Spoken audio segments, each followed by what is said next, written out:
I love the fact that this thing just spins. Even more so, something I didn't do in this particular episode, I also love the fact of just turning on the engine room light. And of course, I've done it to myself. Hello everybody, welcome back to Train Sim World, where we're about to play the 1A89 Penzance, the London Paddington mission, 26 minutes, 8550 for a platinum medal. So let's go ahead and get right into this mission. All right, folks, we are driving an HST. First thing we got to do is turn on our AWS from isolated to non-isolated. We turn on our DSD isolation from non-isolated to non-isolated. Again, AWS is this wonderful bell-like thing here.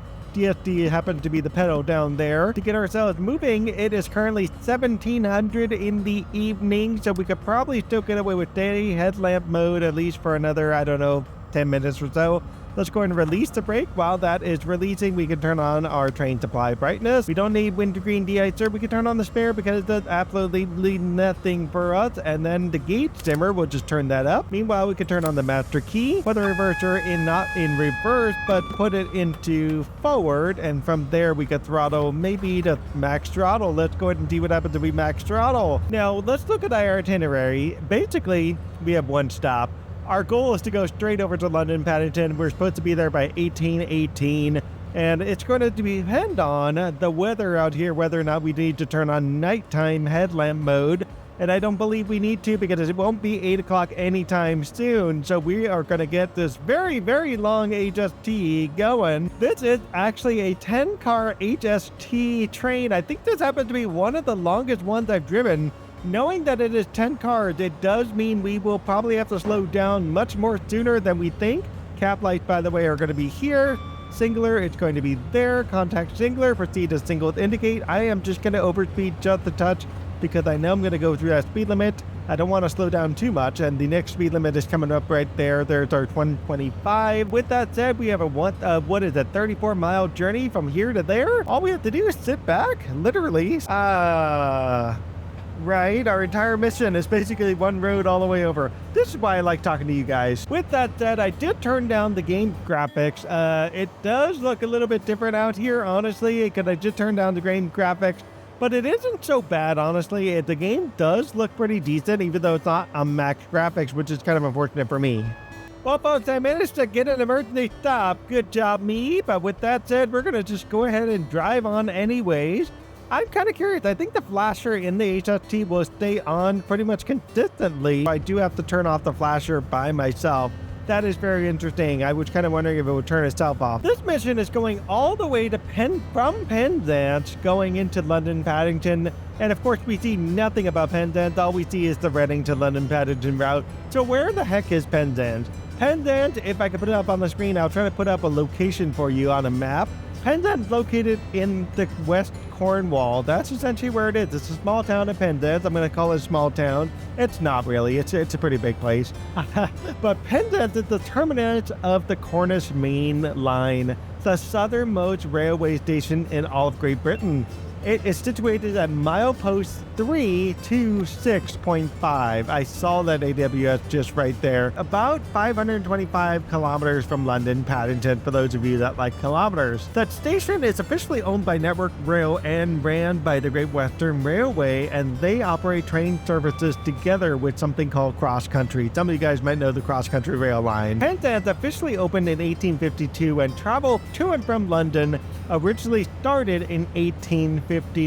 So the first rail line from Penzance to London did not actually run for at least almost a good 9 years, really. That's not true. I know it's like 7 years. A good 7 years between 1852 and 1859. The station officially, by the time it connected to London, opened the Royal Albert Bridge. The station was eventually rebuilt by the Great Western Railway in 1876, and the current layout that we see at Penzance today that we never see in Train Sim World was the result of further rebuilding in the 1930s. Now, folks, you might remember the Great Western Railway originally started with Brunel making a bunch of broad gauge lines as a way to keep the other competitors out of the Great Western territory.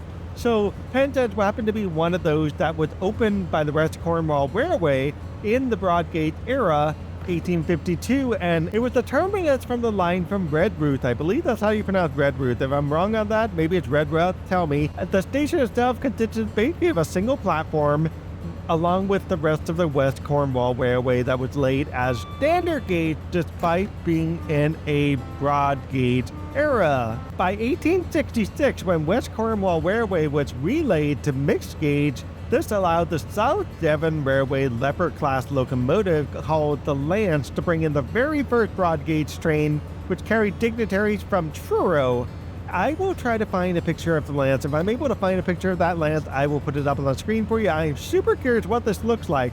What is the South Devon Railway? What is the Leopard-class Lance? I don't know. We're going to find out together today. The station, for the most part, pretty much stayed consistent. It was the same design, same style, but eventually its siding got extended beyond the goods shed and ran along Albert Quay. By 1876, the Great Western Railway took over the West Cornwall Railway, and major redevelopment was undertaken.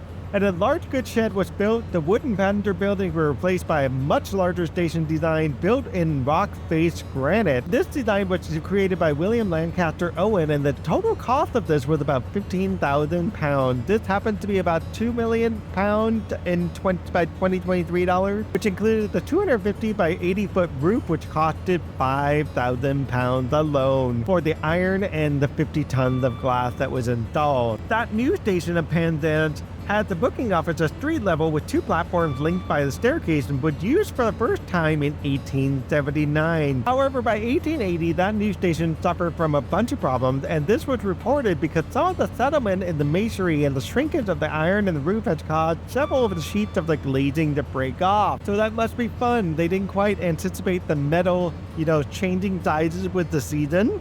They didn't also anticipate the masonry settling. So in combination of the masonry sinking and the iron shrinking, you end up with practically a station that's ready to collapse in on itself. By 1892, the station was converted from broad gauge to standard gauge. Even though I said it was mixed gauge earlier, basically what they did is removed completely the broad gauge and left it only as standard. At the same time, work was undertaken to widen and extend both of the platforms. They only had two platforms then, and a fourth road was laid in the station itself. By 1930s, you had at least 60 people employed at Penzance Station. By 1937, the GWR was granted permission to reclaim land from the sea. Yes, not land from the land, but land from the sea, which gave them permitting to create a significant enlargement of the station, with capacity being doubled, with two platforms providing up 4 platform faces, 3 of them which happen to be under the main roof.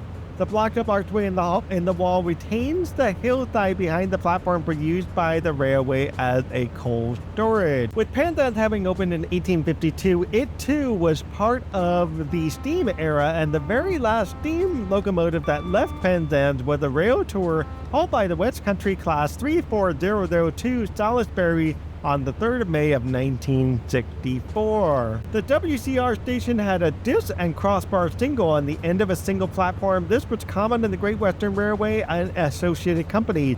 This eventually was replaced by the familiar semaphore singles, and these were eventually replaced in turn by color light singles by 1982. Over time, further alterations were made in 1983, when a new ticket office and buffet opened. In 1983, the refurbishment also included the replacement of a lantern roof with a different roof design. The new roof failed to vent diesel fumes. How terrible is that? From the train to the necessary safety standard, which means the passengers had to basically go outside of the concourse and wait for the train rather than trying to stay on the inside.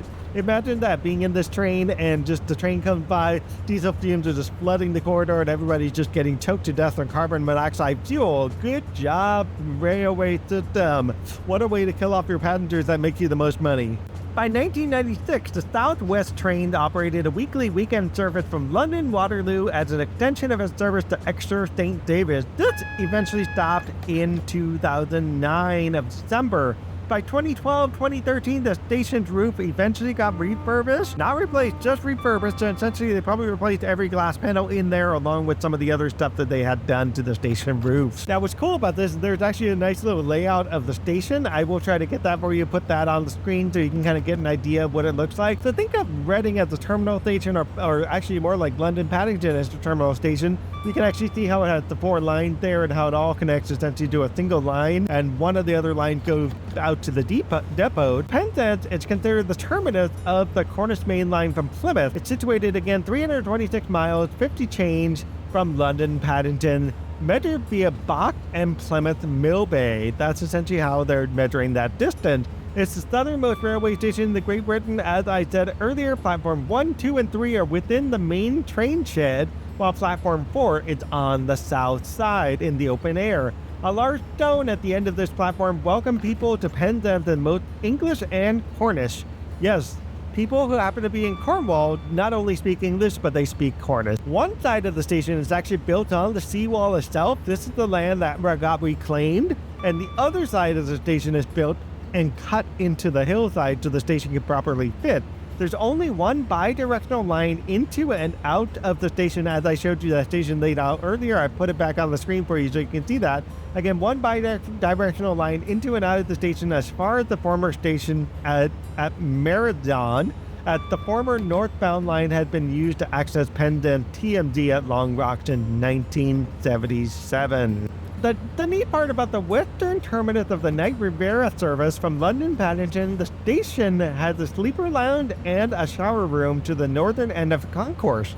What that means is people can go to the waiting rooms, they can actually sleep there, they can shower, they can actually get freshened up and prepare for the next leg of their journey, which is really neat to see. This is not something you see on station platforms all that much. You might see this kind of stuff in truck stops, but not necessarily stations. Besides having waiting rooms, there's also 2 cafes on the concourse, and there's an information point at platform 3, so you don't really have to worry about going anywhere. You can just stop at the station, eat, sleep, get up, read your train, and head on to your next train and go to your next destination. Penzance again is the western terminus of the Cornish Main Line. It's served by 2 train operating companies. One, the Great Western Railway, which owns the Penzance station. The other is the Cross Country Railway. So Great Western Railway again operates local and inter-regional services to and from Plymouth and Cardiff Central. It runs intercity services to and from London Paddington Station, including the overnight Night Riviera sleeping car service. Cross Country, on the other hand, operates a small number of daily services to and from destinations of West Midlands, North East Scotland, and including Birmingham, New Street, Leeds, and Edinburgh Waverley. Officially, the longest distance train service in the United Kingdom run from Aberdeen to Penzance. The journey time is around 13 hours. This happens to be your overnight train where you do need a sleeping car to sleep. With that said, we've got about 9 miles till London Paddington. We're going to have to get ourselves slowed down and flipped up and get this train on a braking stop. This particular station also had a goods shed and locomotive shed between the passenger station and the sea. When the fire destroyed the goods shed in 1876, this is why the building had to be rebuilt and enlarged considerably, incorporating the original locomotive shed. The original locomotive shed had been replaced by one on the opposite side of the line near the end of the retaining wall, which in turn was replaced by the new Penzance traction maintenance depot outside the station at Long Rock. I did see my overspeed there. I am just taking off the throttle. We're going to go ahead and slow ourselves down anyways because we do have a speed limit change coming up soon. In fact, what's more important, we got that red light up ahead, which is probably going to be the thing that's going to stop us all together. So we're going to have to keep an eye out for that. In the first decade of the 20th century, Penzance was typically handling about 45,000 tons of goods every single year. By November of 1882, there were complaints about the paving, the railroad track, and the difficulty for traffic to pass on the Albert Pier. The Borough Council requested the railway company to replace the paving with granite sets before relaying the rails. When the expansion of 1937 doubled the number of platform faces, the fourth face was outside the overall roof. This was then used for mail and parcel travel or traffic as access to the road was eventually provided. And this was the reason for why Platform 4 was completely separate as a platform rather than underneath. By 1987, the goods facilities were completely removed and the land leveled for use as, guess what, a car park. Yay, we use this land sustainably. Good job, Great Western Railway. I haven't said this, Penzance is considered the second busiest station in Cornwall. Truro is the busiest officially, but twice the number of passengers. Comparing the year from April 2011 to around April 2002, passenger numbers increased by nearly 48%. Originally in 2002, you had about 392 passengers going in and out. By oh my God, we're gonna have to stop. All right, folks, so we are coming out 5 miles away from London. We got a 100-mile-an-hour zone. We're going to have to put train brake initial, get ourselves down to 100. so that way we can kind of coast our way through this particular light here. We keep getting a couple reds up ahead. We know there is a train up ahead, probably going to be a networker turbo, so that's totally okay. We're going to take the brakes off there. We're going to kind of coast our way down. In about 4 miles or so, actually that's not true, in about 2 miles or so, we got a 50 zone, so we got to get ourselves dropped anyway. So the easiest thing to do towards the end of the line is just lay off the throttle, just kind of coast your train down, honk the horn as you pass through different stations and whatnot, just in case there happen to be somebody on the platform. And you should, for the most part, pretty easily coast your way to the 50 zone. You might have to put on the brakes ever so slightly. All right, folks, with us coming up, we're going to put train brake initial to get ourselves down to 50 and drop our throttle a little bit more. We still have that yellow up ahead. It's probably good that I did my little brief emergency brake, and that probably pushed that networker turbo up ahead and got him out of my way, thankfully. We're going to keep seeing the red turn to yellow, then the yellow turn to green, so it's probably a good thing this worked out for me then this way.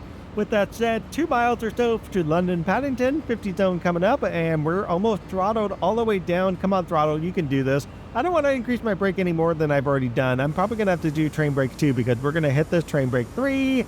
Let's get this throttle much lower than it already is. This is much better. Okay, good. Let's back off our throttle. And with that said, we're pulling in through the 50 zone, and from there, it's our last slog through the last of the 1 mile zone. We still have to drop down to 40 anyway, so what we're going to do is we're going to, jump ahead a little bit, because this last bit of the trip does take a little while to get us there. I love this scene right here. This is a great scene. Guys, you gotta love photo mode. Photo mode actually changes your temperature. It was cloudy earlier. It was supposed to be 1800, but now it is like some crazy time with the sun out. That's so crazy how that worked. There we go. And cloud level, we're gonna put a little bit of cloud level, and that will do it. Will that do it? No, it didn't. It just made it just sunny for the rest of the trip. Well, whatever, we're just going to take our last of the trip in the sun. All right, we dropped under 40, so we're in a good position to kind of slow ourselves down naturally with this train. We're going to go ahead and hop in over here. I love the fact that this thing just spins, even more so, something I didn't do in this particular episode. I also love the fact of just turning on the engine room light. And of course, I've done it to myself. I got an AWS warning and I didn't pay attention, and I flippin' got the emergency. Well, folks, you know what that means. We're just going to have to keep the throttle off, I guess. We'll put this down to neutral, why not? And the brake can just stay there, and we'll just do our emergency brake. Everything will be fine. Well, folks, we gotta wait on this darn thing to turn itself off. I hate when the brake demand light goes on, because then we're just stuck here 1 mile away from the final destination. We're gonna be late because I couldn't get myself there in time. How terrible. But we passed our AP score of 8,500, so all I gotta do is just get this thing moving somehow. And I wonder if it just wants me to turn on the brakes or whatnot. I did turn on the emergency brake, but it's not doing it. We gotta wait essentially for the pipe pressure to vacate the tubes and whatever, but it's already vacated. I can already see that. Like, everything is set up in a way where it's saying it's vacated. There's nothing else it's gonna do. I just need that light to turn itself off so we can finally move. Okay, the light finally turned off. Wow, I got to see it in action. That's so hard to see sometimes. Let's go ahead and release that emergency brake. And with that said, we should be able to do this, and that should get our brakes back on track, hopefully. I turned the engine off just to, maybe that was the way to go. Who knows? Well, let's go ahead and throttle up full. And this is already on, and that's already on. I want to make sure I didn't turn that off mysteriously. Anyways, brake pipe pressure is finally pressurizing. We're officially late. The game wanted to make sure I was extremely late for my mission. Good job, me. So we're going to drive up at least to 40 miles an hour, but we're going to be stopping down at 25 anyways. Let's go ahead and turn on the hazard light just temporarily here, just to let them know that we're in trouble. We're in trouble. Save me, buddy. Just save me. So what I was trying to do earlier is I wanted to turn on the engine room light because I love how the glow is with the, not just the grill on the side here, but I also love how the glow is with the little spinning blade up here in the fan. It's kind of cool to see and have that on there. If I didn't go off and do that, it would have been a little bit easier. This is actually kind of cool. Let's go see what this is. What is this over here? This is the little tiny station off to the side. Does it have a sign? It does. Westburn Park. There is a real sign for Westburn Park, and look at this. The rails go nowhere. It goes nowhere. So you can actually come over here, stop to Westburn Park. You can actually do this on free roam. Take free roam, follow these tracks all the way. Where does these tracks go? Does it even connect to the main line? No, it goes under the tunnel, goes through some lights, goes up here, comes back out from under the tunnel. And we do have a switch, and the switch takes us right over to, where is this? Royal Oak Station. And will this ever connect to the main line? I don't know. I'm super curious. We got to slow down because I'm going a little too faster. Got to slow down a touch. And, oh, okay, it did not. It just goes all the way over here and makes a final stop. Good job there. Well, with that said, we got to slow down like right now. Yeah, let's go back down to 25. We were doing really good in the beginning. I don't want to crash my train just yet. There's another AWS right there. That's how I'm going to get screwed over in this mission. All right, folks, we're finally slowing down to, oh gosh, way less than 25 miles an hour. We're going to kind of coast along at 20. I think that will do it. If you like this episode, please definitely like, subscribe, leave me comments. I do appreciate hearing from you guys. If you want me to talk about a particular thing related to Train Sim World, if you want me to talk about a particular thing related to the environment we're in, do let me know. We got a few more episodes before we're officially wrapped up with Great Western Express. If I don't get a chance to bring it up here, I'll try to bring it up maybe somewhere else in one of the other train routes I'll be driving in the future. With that said, our official stop is in 300 yards. Why is that a 25 zone when the stop is in 3 yards or 300 yards? That's insane, man. We're going to slow ourselves down a little bit more, maybe go down to 10 miles an hour. I think that will be reasonable for this era here. Drop our brakes and coast us the rest of the way to the end of the line. Let's hope this one has... No, this does not. This is just going to a straight end. Look at that. The other train's on its way out. They were waiting for me all this time. I made them late because I was late. Good job. That's no fun for me. We're slowing down. Oh, God. We're just going to be naturally slowing on our own. We might actually make it if I cross my fingers like this and just hope for the best that my train will just kind of roll itself forward. Hopefully. By the way, I have to say I love London Paddington. It is absolutely a gorgeous station. If you've not been in London Paddington like I've not been, it's probably well worth visiting, and I highly recommend visiting it from a person who's not actually been inside London Paddington. Why? Because Train Sim World makes me want to go there and see it in person. We're coming up to a final stop. I like how they have the little wires here for the train line. Even though I'm a diesel engine, it still has the wires available for electrics. Oh God, that thing is trying to get me to stop too. But with that said, let's go ahead and brake the rest of the way. Come on, brake. Come on, brakes. Okay, good. Let's drop our brakes off. Let's hope we can coast it. Let's hope we go. No, we're not going to coast it. We're not going to coast it. Come on. We're 1 mile away. Come on. Let's go. 16 yards. 1 mile an hour. Let's go. There we go. So a little bit more. Little bit more. Yeah, we're like 20 minutes late at this point. What's the point, right? All those people over there are waiting for me to finally stop my train, and I'm going to probably screw this game up because I'm going to drive right into the barricade over there.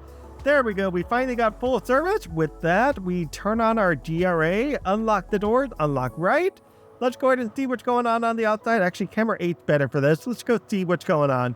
We open the right doors, and everybody is finally rolling on out from only the first cab, where they love standing in front of the door like that. Let's all exit the door by getting jammed up in the door together. Yes, people, together. Love this. Husband and wife right there, and their sister-in-law and their brother-in-law all get jammed up. Good job. We're no one going nowhere. Meanwhile, in the other car, nobody wants to exit the train. Everybody's just sitting there like it's a day to travel somewhere else. At least these folks all know where to go. They're going to the right direction. Well, I would have said the right direction, but the lady with the suitcase has no idea where she wants to go. She's just going to jam up everything for the other passengers. Just shove her out of the way. Just get her out of the way. All you have to do is just bump her and you know, like say, hey, it's time to go. There we go. See, that worked. I was kind of curious if I went all the way to the other side. Would there still be people in the car? No, they all blinked out of existence. That is awesome. The train was completely full, and all these people just blinked out of existence, and only like 5 people left the train. Look at that. That's kind of hilarious. Like, literally 5 people left the train, and the rest of them just blink out of existence for some bizarre reason. I don't quite understand how that works. Locking our doors. Let's just lock the right doors. I was trying to lock both for whatever reason. I love how the window closes. Beating minus 130. That's okay. I kind of did that on purpose. We got 9524 for our AP score. Good job, me. We got a platinum medal. So we are on our way to the next mission. I know it's the Network Turbo because I checked it, folks. All right, we'll see you for the next one. And as usual, do like, subscribe, and leave me comments, and we'll catch you soon. Bye, guys. Oh my God, no, I passed the single danger. What the heck? Oh my God, I killed my mission. Oh my God, right at the end, folks. What the heck? No. Well, good news. We're back into this. I get to drive this whole hour-long mission again. Boo. I was almost there. Actually, wait, that's not true. I don't have to replay it. I can go back.